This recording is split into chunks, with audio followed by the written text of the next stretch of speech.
Okay, I think we've let everybody in now who was in the lobby. So first of all, welcome everybody to this webinar to launch our report, the International CAM Landscape 2026. It's our second version of this report. Just to sort of outline how the next hour or so is going to go, I'm going to give a bit of a short introduction to the report, just really to set the scene. And then I'm going to hand over to Lawrence Penn, who's then going to chair a panel discussion with some of the panelists here, and we'll introduce those when that time comes. So, okay, without further ado, so first of all, we did this report. Well, the research for it was done really kind of towards the end of 2025, sort of September, October onwards. We sort of concluded that in early 2026, sort of January time. Report was completed in March last year.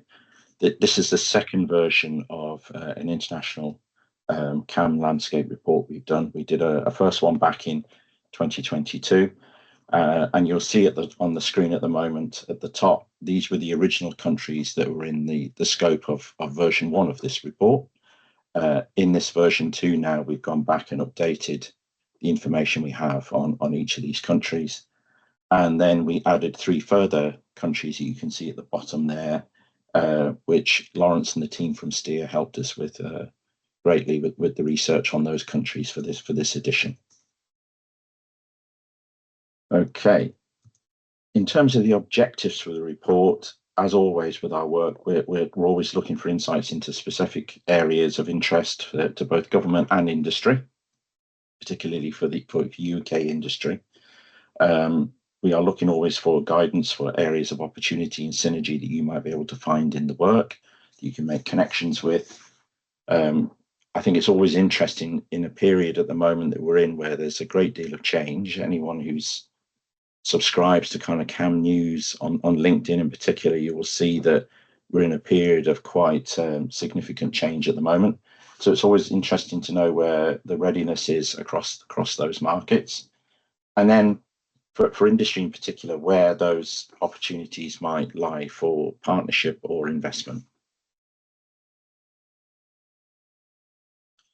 In terms of that, go back to that kind of UK perspective, really we want to set out the UK's position alongside those other 10 countries. The idea is not a comparison, it is to just understand really where we are and where other people are doing things that might be slightly different to us. Could we learn from that? Is there something interesting there? We're also interested in where the UK can develop and grow its international markets, and indeed attract investment inwardly into the UK as well. And then finally, we want to set out, building on our strengths that we identify through some of our other bits of work, supply chain work in particular, and how they can be used to build international trade partnerships. In terms of how the report is now kind of put together, there are three main pillars that we kind of researched individually to bring it together in as a landscape. The first was around policy and regulation. Obviously, quite a bit of change happened even during the period we were doing this work, and since doing the work, there's been quite a few changes in this area. We're interested in the regulation, liability models, and where particular countries sit in terms of policy towards testing and acceptance of automated solutions, both on-road and off-road, for that matter, in this report. And then in the innovation environment, of course, we're interested in the ecosystems that sort of surround CAM in these particular countries, where there is both public and private funding available. You'll see in the report, across the globe, you've got very different approaches. Some are very centralized and government funded and government driven. Other countries are very much around a much more freer market. So it's private investment that's driving the development. And then finally, on testing and development, what kind of infrastructure is there for testing in these countries? What kind of deployments are we seeing, both on-road and off-road, both in terms of movement of goods and movement of people? and then what kind of infrastructure is in place in terms of readiness to go beyond the kind of small scale trials and pilots into kind of scale solutions for CAM. And then finally, just a little word on how to use the report. I won't read all of this out. You're as able to read the screen as I am. But I would say is you can look across all of it, or you can look at a specific area or pillar that you're interested in. I would add that the public-facing report, which is what we're talking about today, there's also like a bigger report that we did internally, and we shared with DBT. If anybody is particularly interested in talking to us, if you're looking to engage in any of these countries, or you're going to a trade show in any of those countries, we also produce kind of mini reports that might be able to help you or assist you with that as another kind of dissemination type activity. In the public facing report, we cannot get everything in, so it's just not possible and make it readable. Just to give you an idea, the main report's over 300 pages long, so it's not possible to get that designed and out the door. So if you are in that position and you want you think I'd like more information about any of these countries, please do come and talk to us. The idea of doing this work is to support UK industry, so you're more than welcome. Okay, I think that has set the scene. I'm now going to hand over to Lawrence Penn from Steer Group, who's going to lead us through a panel discussion. Thank you, Lawrence. Thank you very much, Francis. So yes, we've got a star-studded panel for you all today with experts from different areas of the AV ecosystem. So I'll let them introduce themselves, and as you do so, please, can you tell us which country in the report the UK should be paying more attention to than it currently is, and what specifically should we take from it? So if we start with you, perhaps, David. Thank you, Lawrence. Hi, everybody. David Webb. Up until April this year, I was Department for Business and Trade. I took redundancy under the round of redundancy they were doing at that time. I am now a self-starting consultant under the badge Kumo Mobility. Really interested in autonomous logistics and safety and accessibility from public services, so more bus-like operations in the UK. Who should we be closely watching? Good question. I lean from my thinking of this week and news from the last couple of weeks. I'm looking at Germany. They've just approved their first teleoperations deployment up to 50 miles an hour. So that's going to be an interesting one to watch. We've always considered it as a remote operations useful for small tasks within the autonomy. So it'll be interesting to see what Germany do in that space at the moment. Thank you very much, David. And Richard, your intro and country to watch, please. Thank you. Yes, hello, Richard Fairchild. I'm Chief Operations Officer at Arrigo, based in Coventry in the UK, manufacturer and deployer of autonomous vehicles for various different tasks. Looking at the report, I think Japan is a country to watch. And I think what was clear in the report and what you see from reading about the country is that they've kind of started with the problem and then looked at technology to solve the problem. So obviously Japan, one of the things you always hear about Japan is it's an aging society, faster than a lot of countries in Europe and North America, for example. But yeah, I think that what they've done is they've looked at this problem. They've looked at where aging has become difficult, and they've brought in technology, whether it's homegrown, because there's a lot of good technology companies, some big incumbents and some smaller startups in that country that have developed solutions for those specific problems. And what they haven't done is sort of looked at the tech and gone, right, where does this tech fit into our country's issues? And if you're going to look at like the lessons that the UK could learn for that, maybe it's starting to focus public policy and even, dare I say it, procurement on specific sort of national level problems. And the UK is does well at a lot of things, but there are issues where we could be better. And we've got issues around logistics, possibly construction, agriculture. And then you look at the transport sector. Rural transport has always been a problem. Anybody who comes from a bus background will know about subsidies and problems with subsidies. But obviously, city and urban transport, which is probably getting the focus of attention right now. So I think Japan, because they're looking at problem first, and I think maybe we should take a leaf out of that book and look at our specific problems and how we can use the tech that's around us to fit those problems. Very interesting, thank you. And last but certainly not least, Marwan. Hello, everybody. Thank you for inviting me to this webinar. I'm very happy to be sitting along those experts together with me.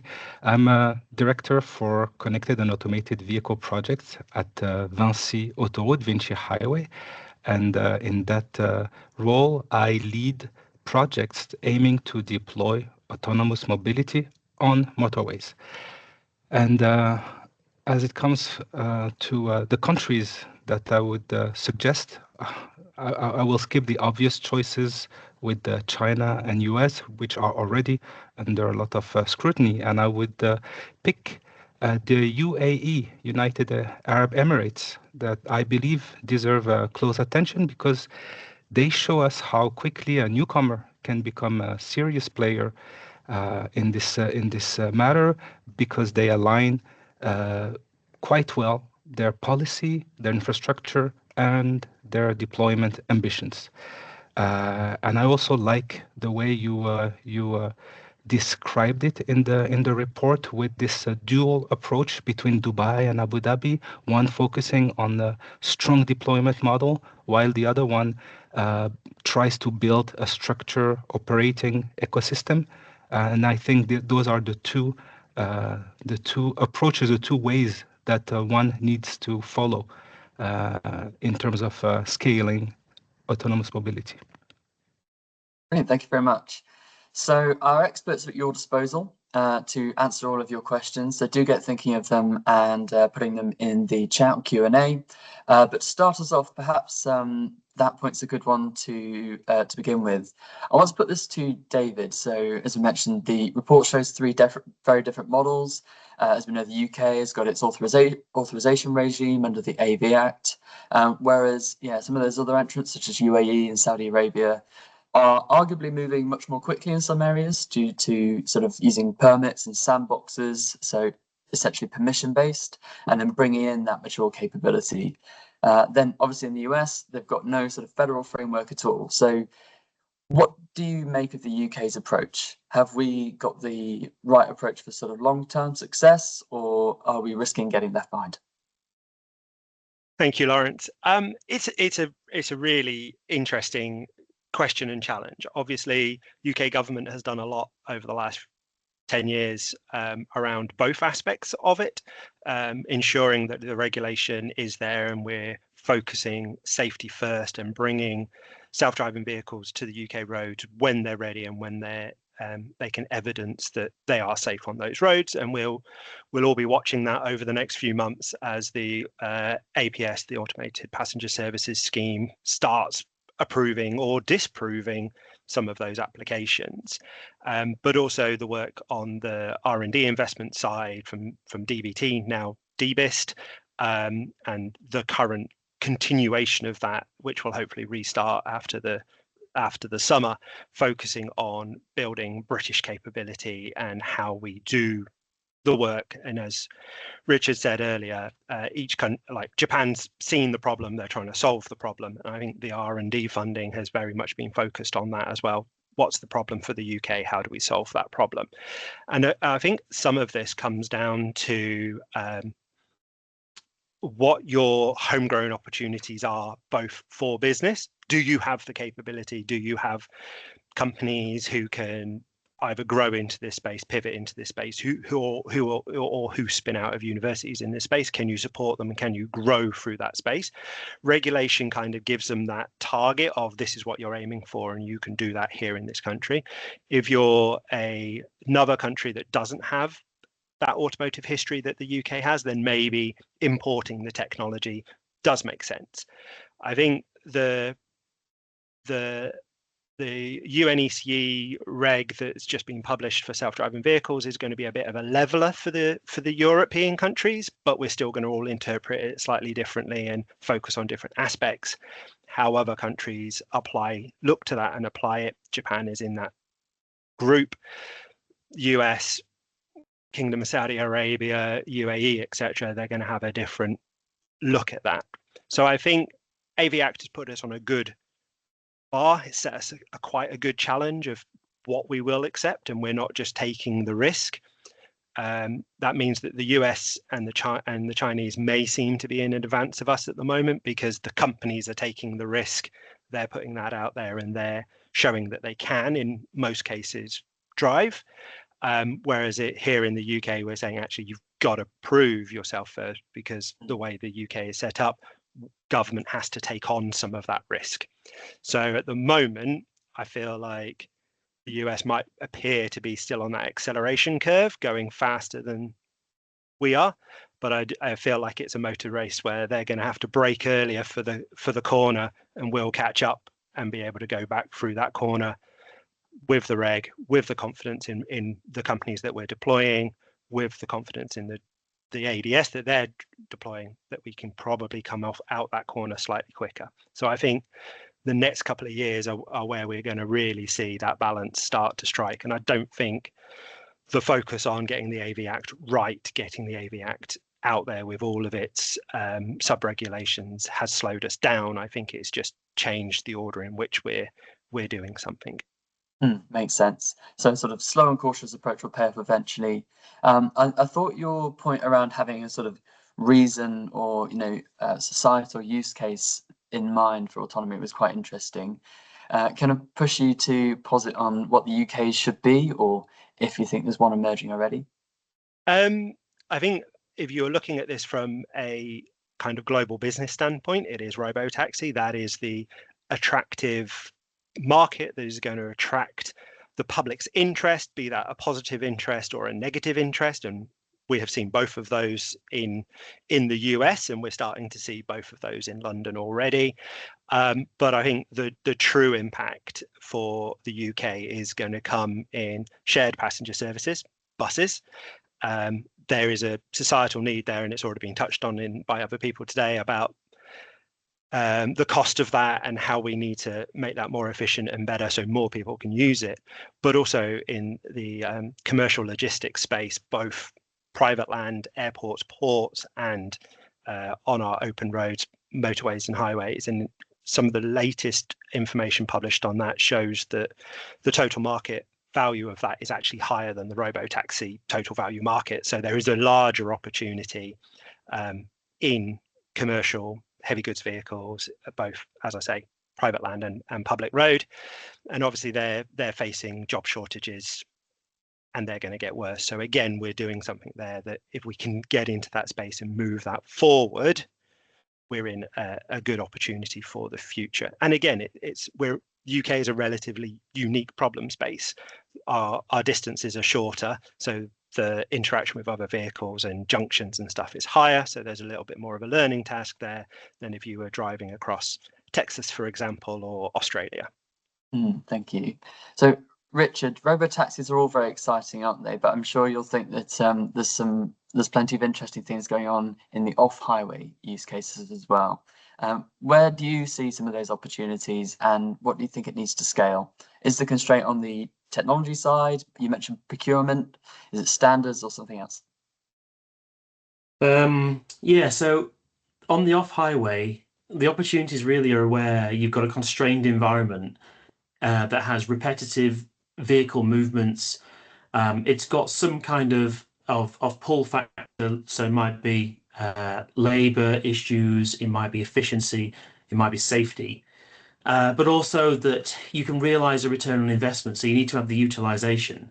So that kind of initially lends itself to places like airports, which we're active in, but also ports, logistics hubs, intermodal connections, railheads, And then also you start to look at other sort of round the clock activities. So you've got big industrial sites. So, I mean, there are fewer of these around than maybe a few years ago, but things like steel processing or refineries, that kind of thing. We've also got agriculture, which doesn't necessarily have to be a daytime activity. Um, and I think all those areas have got the utilization, that sort of 24/7 activity.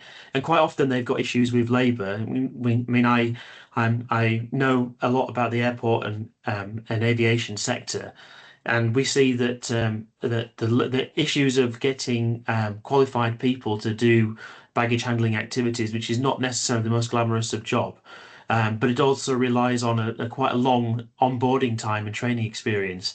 But it has a quite a churn. So labour is a real big problem that they're experiencing. And then you look at the things like safety and efficiency. So according to the IATA report that came out a couple of years ago, the average value of a ground strike, so that's a piece of ground support equipment, could be a catering truck, could be a set of steps, could be a passenger boarding bridge. Striking an aircraft is 200,000 US dollars. And that's everything from paying passengers compensation to flying a new plane over, for example, if you're in a remote station. It's all very well if it happens at Heathrow, but if it happens in Mallorca, you got to fly a new plane over. It gets really expensive. So then you've got a lot of pull there. But obviously airports are by and large 24-hour operations. Even those that have got flight curfews still operate ground support equipment overnight. But also, it doesn't necessarily have to be industrial opportunities or sort of transport and cargo and freight, that kind of thing. Although I think that makes the most sense. I think the next tier down is where you've got constrained areas such as university campuses, business parks, and they don't necessarily have to be, like a university campus, you think of it almost like an airport. It's like a bounded area. It doesn't usually have a fence or X-ray scanners, but it is felt like a bounded area. But if you think about, for example, the NEC campus, you have the NEC, you have a number of hotels, you have an airport and a train station, um, and plus a whole bunch of car parks. That feels like a campus. An autonomous vehicle providing services around that campus works really well. And the same applies to everything from, you might recall some of the early projects that Westfield did with National Trust or English Heritage. Those kind of large scale leisure facilities, which are often quite big and attract a diverse range of people with differing mobility requirements, hospital sites, and then that kind of like connectivity to those sites. So I don't think it's I don't think the I think the what I think is the opportunities are wide ranging, and I think they are everything from moving people to moving goods. But there are some constraints, as you've asked, and it's that kind of like whole system sort of thinking. You got to really adopt this as a whole system. And I think what we're seeing in the UK is there's too many pilots where you change one variable, which is the vehicle. But that's great for a scientific rigor when you're doing an experiment, but it doesn't help if you're trying to make a whole scale, a system level change. If you take an airport, for example, if you just put autonomous baggage dollies in, that's great. But what you really wanted is robotic ULD building. So the bags are robotically loaded onto the baggage dolly and robotically loaded onto the aircraft and the vice and the same in reverse. And I think that kind of like system level thinking requires a lot of capex, and that's probably going to be a constraint at the moment. Is that anything from landowners that might have to spend a lot of money, like building an entirely new baggage hall, getting rid of all your existing baggage apparatus, and building robotic loading and unloading pens, which is very expensive, are going to want to see absolute proof that the tech works, which means more trials and pilots. And then I think you'll see places like pick a National Trust property, very low infrastructure costs. It's just effectively a minibus running around for all intents and purposes. But then they probably don't have the utilization over the hours needed to make it pay. So I think it's a hard one to solve because you need the infrastructure there, but then you need the utilization to make it pay, and that's going to be hard depending on your specific use case. But the opportunities are there, and that's the exciting thing. The opportunities are there. It's just trying to keep moving everything forward until people have got the decision makers, the stakeholders, the people that are signing the money over, have got enough confidence that they can make that capex expenditure, I think. Thank you. So yeah, not just the vehicle, but everything around it, the whole system. It's a system level problem. That's right. Yeah. Quite right. So Marwan, you've been looking at the sort of infrastructure side of automated vehicles, and both France and China have invested heavily on this side. And I think, yeah, it'd be fair to say you see it as part of the safety case. The alternative view, of course, is that autonomous vehicles are just going to get better and better and will simply be good enough eventually. Which do you think is the case which will prevail? And what would it take for a network operator like you to invest ahead of demand to ensure safety? Thank you, Lawrence. First of all, I can only agree with Richard. This is an ecosystem. This is a system that we're talking about. And so we shouldn't consider one module or the other separately, but really consider both. So infrastructure first or waiting for vehicles to catch up, I say neither one. The idea really is that we should work together as a cooperative approach. We should not, on our side, redesign the network in anticipation for autonomous vehicle, but we should also not assume that those AD vehicles will work alone and solve all their challenges by themselves. I think we have seen already that some AD vehicles can achieve very good performance on motorways even. But still, we observe through all the different projects that we've been working on, we observe that in specific situations, infrastructure can improve significantly safety, confidence, and operational robustness. Some examples: tolling areas, motorway mergers, insertions, interchanges, roadworks, or incident management. So all of those areas taken separately, maybe some vehicles will handle one or two, but the idea here is that if infrastructure can support, then vehicles should welcome this information to get earlier to handle earlier those difficult situations, or handle a more reliable and a better understanding of their environment. So this is where I believe that we should work with this idea of cooperative autonomy. We talk about CCAM, right? Connected and cooperative automated mobility. So this is where we stand for. That being said, from a road operator perspective, investment ahead of demand is very difficult, and it should only be considered when it meets three conditions. First, that the deployment improves safety for all users, not only AD vehicles. Second, the deployment generates operational benefits today, not in the future, but right now. And last but not least, technology would be compatible with today and future performances in order to avoid loss of asset.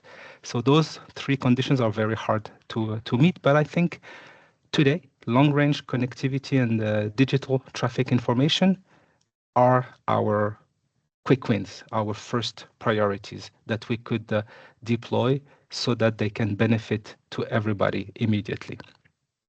It's good to see the. Oh, sorry, go on. Yeah, no, go ahead. Yeah, it's good to see that sort of you're thinking so far ahead in terms of the infrastructure side. Are there any sort of specific operational challenges that you envisage when we get higher rates of fleet penetration of AVs? You know, I'm thinking particularly about emergency road closures, contraflow systems on motorways, etc. Well, technical challenges we face every day, and we solve one after the next. Our first challenge, I would say, is really data quality and real-time information. You know, we come from a perspective or a business where we used to manage hardware infrastructure. Now we need to manage information, and that's a different job.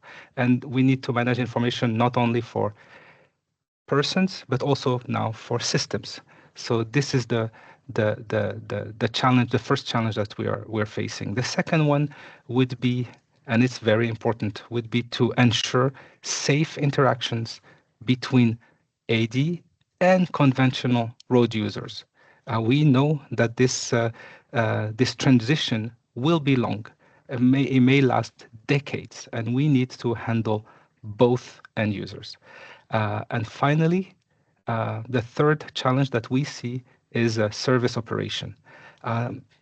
We talk a lot about the system, but sometimes we need to remember that we need to help facilitate the deployment of mobility services. And if we want large-scale deployment, we need to consider remote supervision, maintenance, cybersecurity, intervention management, incident response, and all of those topics. For all of those topics, road operators have a role to play. Yeah, thank you. I want to go back to David. So Mohan just listed there a big list of different stakeholders that are all working together, or need to work together to make autonomy happen. And I think a really good example of this happening in the report is South Korea, that's going for this whole ecosystem approach. And obviously they've got some pretty big OEMs, manufacturers there as well, that they can sort of bring into their technical skill set. Do you think the UK is doing enough of that cross-sector collaboration between regulators, industry, etc., or is there more to do? I think there will always be more to do. I think this comes around in the business objectives versus the government versus the societal objectives, and how you match those together. South Korea as a nation is a bit, was already before autonomy, a bit more in this space of being able to go, well, actually, we're doing this. Singapore the same, and to an extent Japan has that opportunity as well, whereas the UK has for a long time really been business driven, and will let the businesses do the work because they'll want to make money, and by wanting to make money they'll do a good job of it, and we'll get the benefit from that in that process. So I think DFT, Department of Business, full name, and others have been doing a good job at doing that enablement, but I think we've potentially taken a little bit of a back foot on bringing some of those larger OEMs that we have, some of those larger businesses to the table to say, hey, there is an opportunity here for you, and we want you to be engaged and pushing that forward. And that takes maybe a little bit more money immediately than government has at the moment, but equally the return on that investment over the longer term is really substantial. So yeah, I think there is a lot more government can do about working with industry, working with the public, working with academia to say, right, here is a large focus point. The problem is business driven. We know that there's the opportunity here. We know there's a return on the business investment, but the risk is still a little bit high. Government is coming in to decrease that risk. And then all of that investment in that business problem flows down into the smaller companies like Origo, like Fusion Processing, and helps them develop their business models. And then you can move that forward. I think we don't need to do the whole country. We don't need to suddenly go, oh, 2040, we're banning ICE cars, and 2050, we're banning human drivers, but we can pick some obvious business problems and opportunities and really focus down onto those. And Richard, from the other side, where do you think more government support would be helpful for AV companies that are looking to scale, such as yourselves? Well, yes, it's like it's quite a difficult question, because I think that the government support that has been available so far has been what has got us to this position, right back from the Lutz Pathfinder days to UK Autodrive and to the various projects.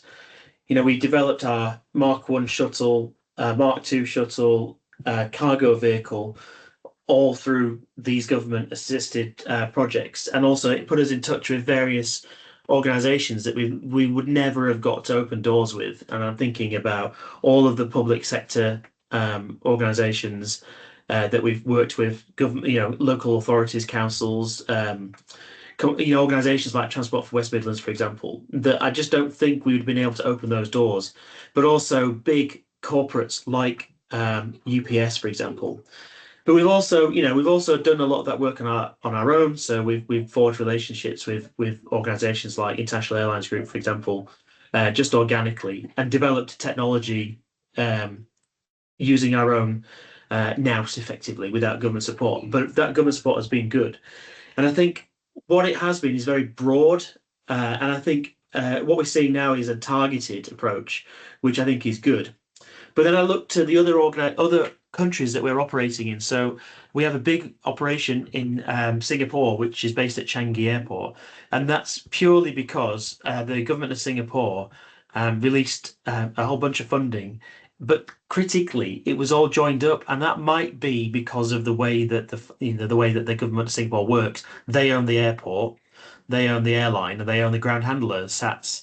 So you kind of got a joined up approach there, which might not possibly be replicatable in the UK, where you essentially talk to one person that makes it all happen through their various departments.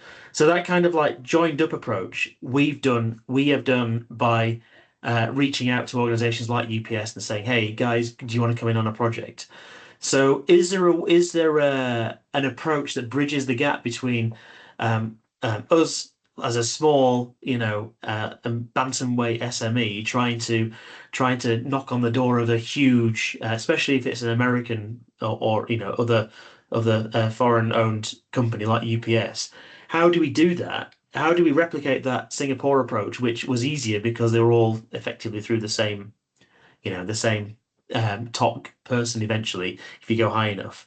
So David in his old job, could he have a little black book of organizations that he could say, right, we're going to broker a conversation between you guys because UPS, or I keep saying UPS, but there are others, DHL or Manchester Airport Group, for example. Let's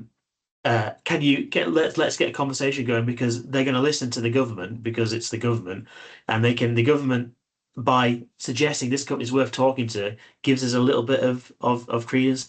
And I'm sure there's many also flaws in that logic that naively comes from the private sector.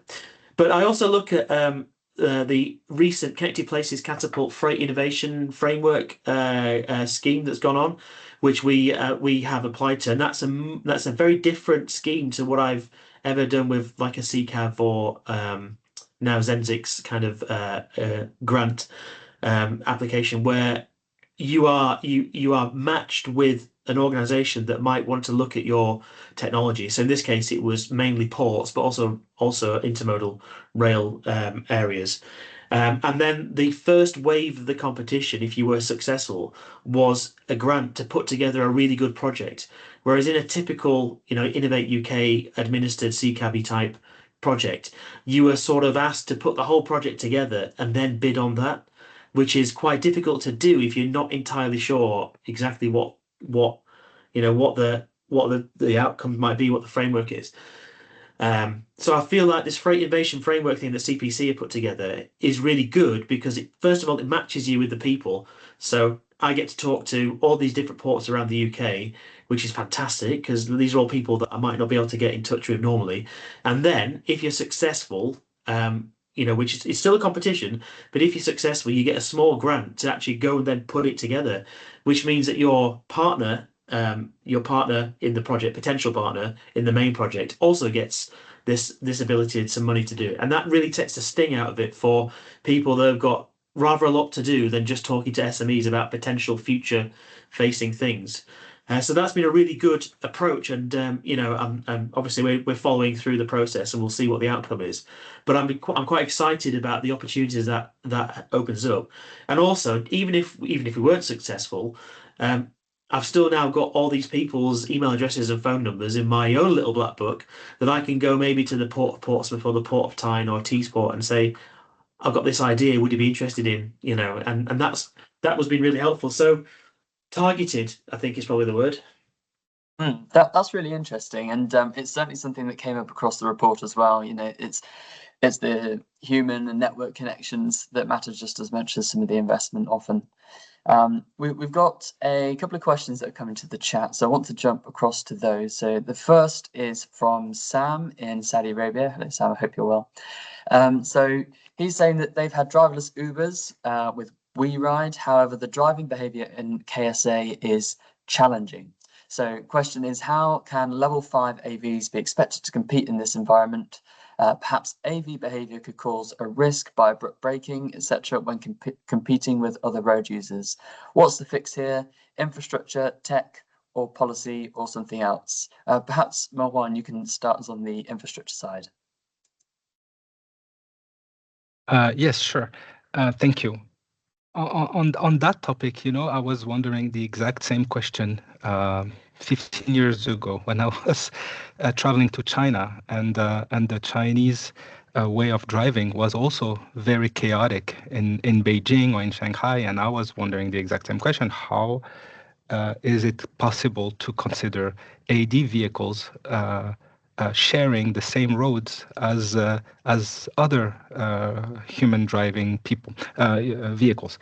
And honestly, I don't have the exact answer to this. But what I have noticed after coming back to China multiple times since then is that the global driving behavior in China has dramatically changed, and people seem to follow driving rules much better than they used to 15 years ago. So I believe the behavior is one key enabler for this interaction between AD and human driven vehicles.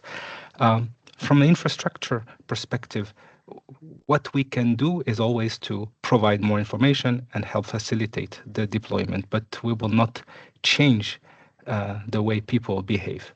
Yeah.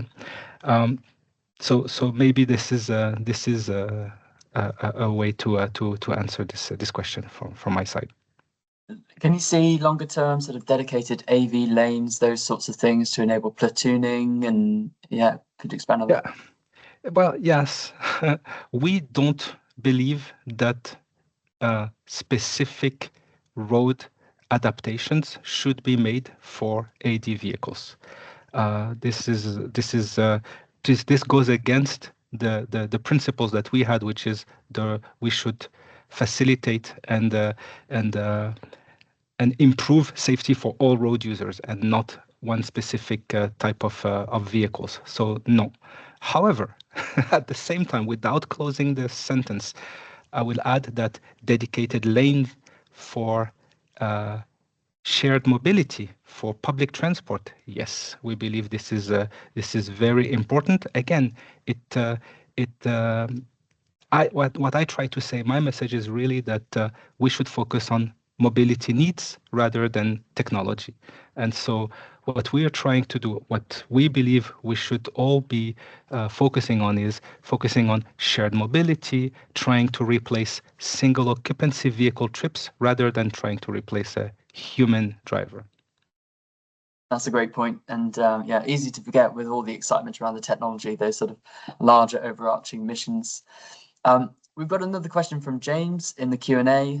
So CAM vehicles aren't just a technological challenge, but a cultural one too. Which of the countries that were researched show the easiest route to a cultural shift and acceptance of AV? And what could the UK learn from them?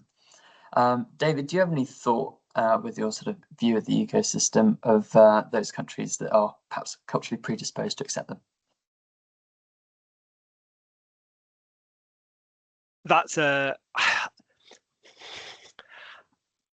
really difficult because it is a toughie.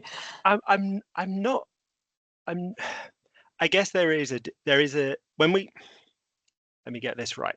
When we're looking at private hire vehicles, so your robo-taxi, then yes, there are countries where they are much more used to using taxis as part of their everyday journeys and mobility.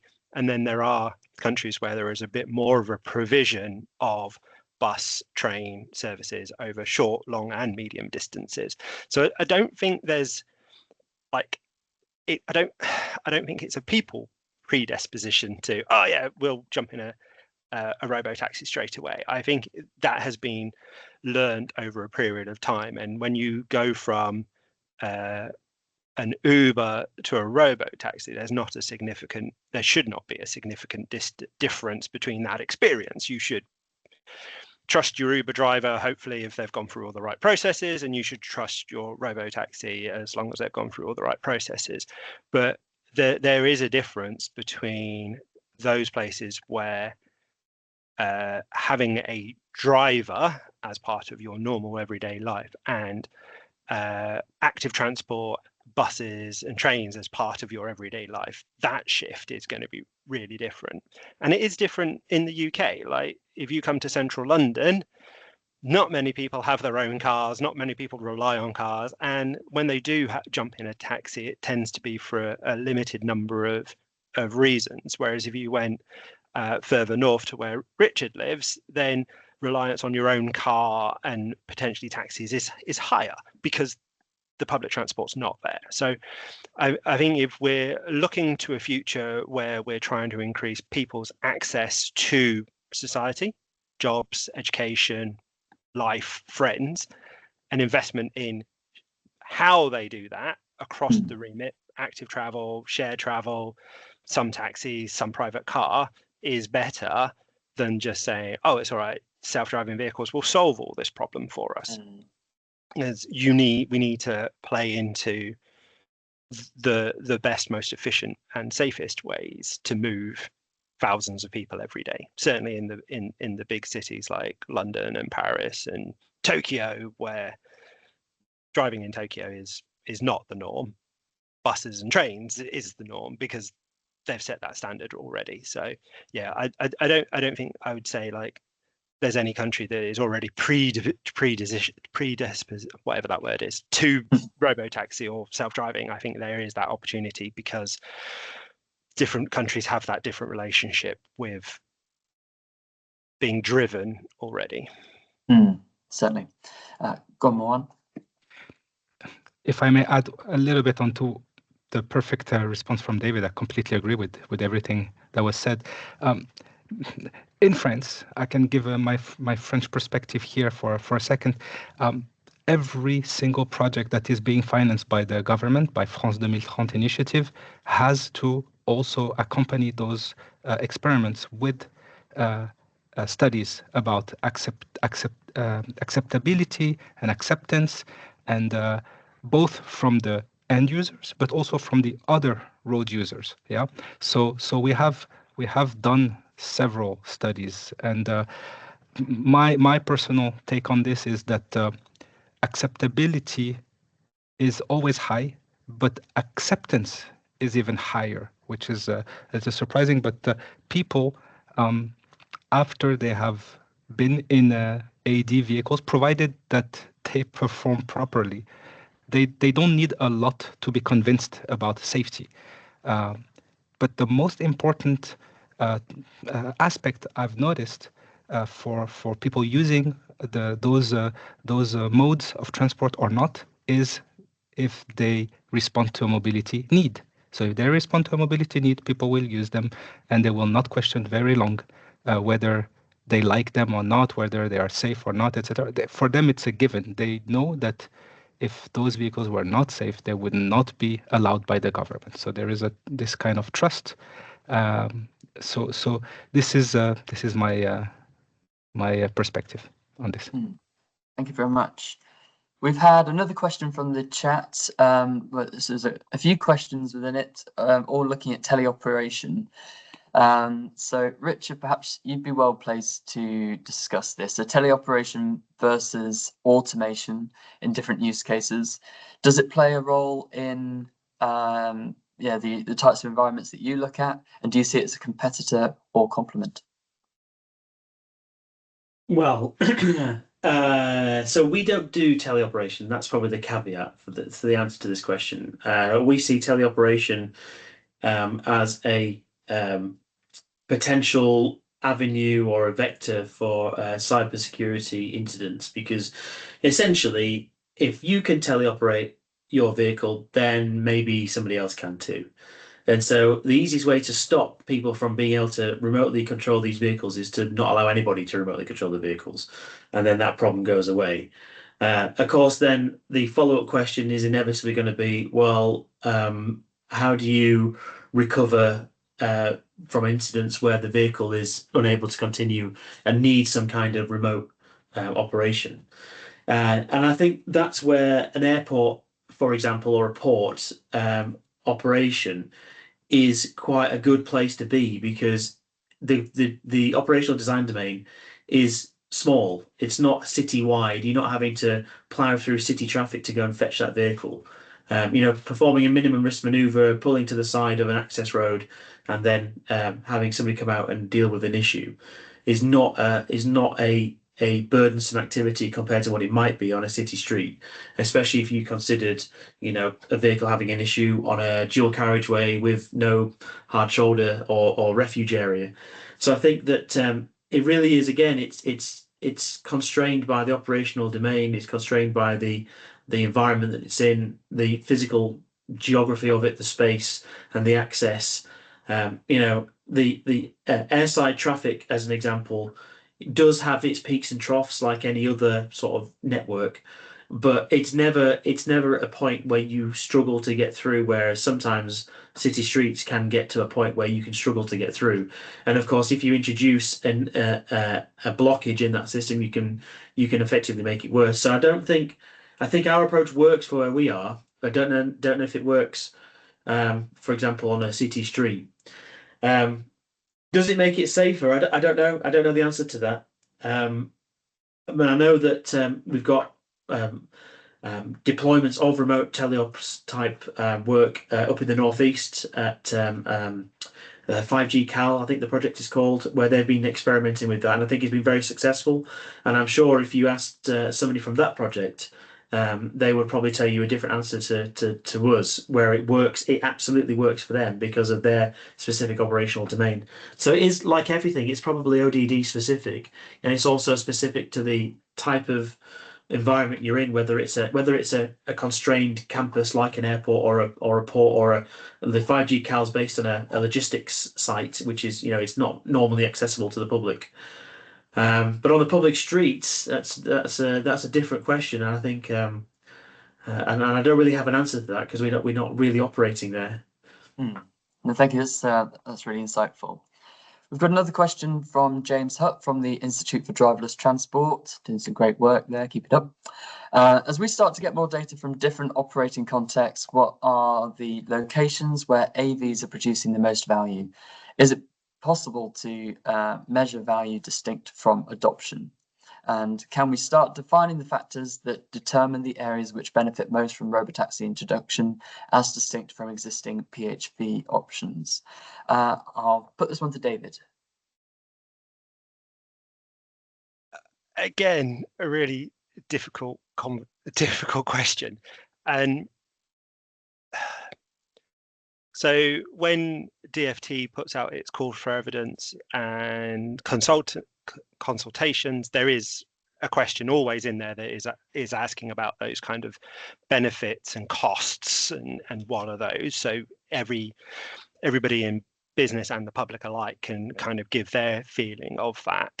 And I think Richard will be in a position from the conversations they've been having with airport operators about the costs and the benefits and where they come from and where that means that those business models are potentially more viable. The kind of general offering in the commercial space is that you are saving some, not all of the driver cost. And in a commercial space where over the next 15, 20 years, you're not going to have as many commercial drivers, as many people wanting to be commercial drivers, that kind of helps on that space. And then you've got those additional efficiency benefits of smoother driving, doesn't use up the vehicle as quickly as a human driver does. Your range is a bit longer because the vehicle doesn't get antsy when it's stuck driving 56 miles per hour on a long route, etc., etc. So again, I think very complex question, not very easy to answer in a couple of minutes, but it does come down to each of the various business models for autonomy in the now and in the future will have different benefits, costs, and opportunity costs to that deployment. Thank you, makes sense. So, go on, Marwan. Again, always agree with David. I may add, from the road operator perspective, we see value through three main aspects: improving traffic safety, improving traffic flow, and contributing to decarbonation. So those are the three ways we see AVs could provide value, and there are ways to measure this added value when introducing AD mobility. Yeah. Brilliant, thank you. So we are almost at the end of the session. So before I say goodbye, I want to go around the panel and ask you, what is the one thing you want to see change in the next 5 years to advance CAM, in the UK context specifically, if possible? I'll start with you, Marwan. You did well to add in the UK context. That it becomes difficult for me. But perhaps from an outsider's perspective, what's the one thing you'd change about the UK ecosystem? So what I can say is, in the next 5 years, what do I see for CCAM to succeed? First, we globally in Europe, we need to move from pilots to services. It is now time to deploy real commercial services. That's number one. Number two, and we have started working on this in Europe, we need to harmonize deployment frameworks so that whatever champions, AD champions can do in one country in Europe should apply quickly and almost immediately and painlessly to the other countries. And third, and that goes along with what David and Richard were saying, we need to focus on operating models and business cases and not only about technology demonstrations. So those are the three things that I think we should focus on in the next 5 years. Thank you very much. And briefly, Richard, what's the big ask from you? The UK we're doing really well at stuff, and our regulatory environment is actually an enabler. And I think some people think it's frustrating that we're getting regulated, but I think actually it's an enabler because it gives us a framework to work in, and it makes it an even playing field. But what we don't have is we don't convert our pilots to scale, and I think that's what we just literally. I don't want to parrot what we've just heard, but I think that's the same. It's the same problem that you look at China. They've got the scale of manufacturing, the scale of deployment, they've got the scale of technology, and we just can't match it. Even the US is probably trailing behind China in terms of the scale. So how do we scale up our activities, because we need a critical mass that's going to deliver that system level change that I talked about earlier. And I think that's what we need to try and work on, is how we use all these skills we've got in V&V. We're doing really well. Safety case we're leading. Regulations we're leading. Cybersecurity, we've got loads of great testing facilities. How do we use that to scale? And that's going to be the challenge, I think. Thank you. And finally, David.